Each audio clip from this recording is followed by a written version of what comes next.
मी पुनर्वसूला विचारतो त्याचं सुनीलशी काही बोलणं झालंय का म्हणून. मी सांगितलंय पुनर्वसूला बोल म्हणून, तो करेल बरोबर सगळं. म्हटलं हवं तर आम्ही सालंकृत कन्यादान करू असंही सांग, पण हे लग्न जुळवूनच ये. हे बोलण्याची काही गरज नव्हती. अहो असं कसं, आपण आपल्या मुलीचंही केलंच आहे की सालंकृत कन्यादान. नाही, पण असं आमिष दाखवणं योग्य नाही. हो बरोबर आहे, पण दादा सुनील या आमिषाला बळी पडेल असा मुलगा नाहीये. आणि मुख्य म्हणजे पुनर्वसू असं त्याला स्वतःहून सांगणार नाही काही. माई कुमुद, माई हे घ्या. अगं नमस्कार करते. काय ग हे काय, कसले पेढे? प्रसादाचे.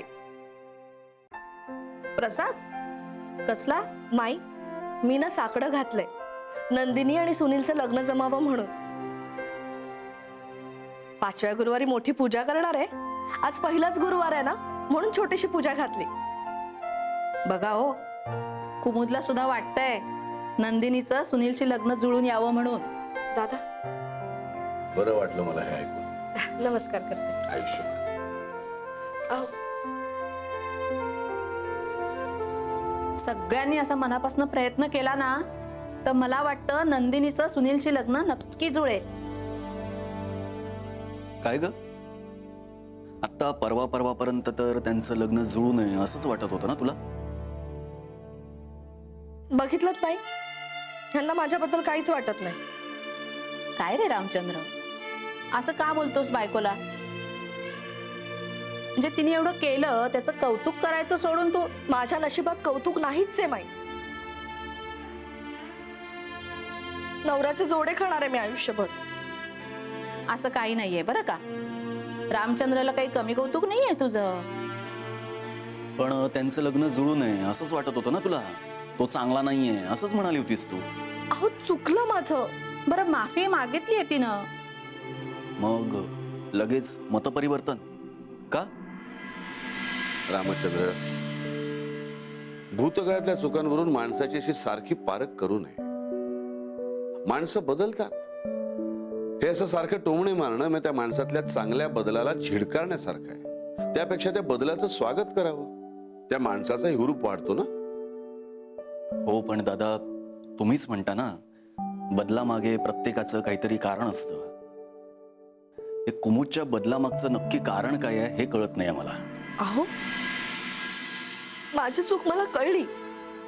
हे कारण पुरेसं नाहीये का? पुरेसं आहे हो एवढं कारण. बाई, पण यांना ना माझं काहीच पटत नाही. काहीच खरं वाटत नाही. कुमुद ये ये, तू बस आधी इकडे ये. ये बस. बाई, मला ना म्हणून काही करावं असं वाटत नाही. हे सतत मला घालून पाडून बोलत असतात.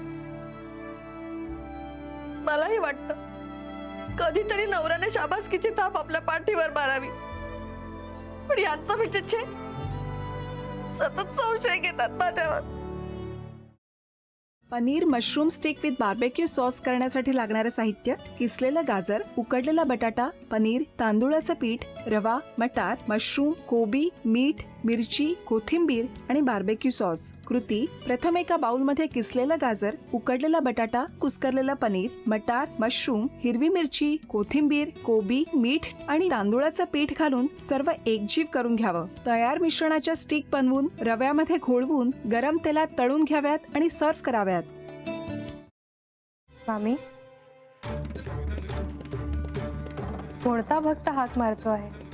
ध्यानात इतके मग्न आहात. बाणाईला भेट घ्यायची आहे देवी. वाटलंच मला. ही अस्वस्थ असणं स्वाभाविकच आहे. तिच्या दृष्टीने हे सारंच गोंधळून टाकणार आहे. अशा वेळी तिला तुम्हाला किंवा मला भेटावं असं वाटणं हे स्वाभाविक आहे. नमस्ते अंकल जी. वो हमें आपसे कशा करता आलास तू इथे? विकीची चारी करायला? काय समजतो काय स्वतःला तू? अरे आजारपणात माझा जीव वाचवला म्हणून घरातल्या पोरी बाळींवर. अरे कुठून कुठून येता तुम्ही? नाही ते उद्योग धंदे करता इथं. खपवून घेणार नाही मी सांगतो तुला. मी फार वाईट माणूस आहे लक्षात ठेव. पोलिसात देणार होतो तुला.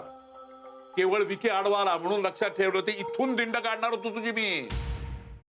मामा, आता आपण काहीच करू शकत नाही.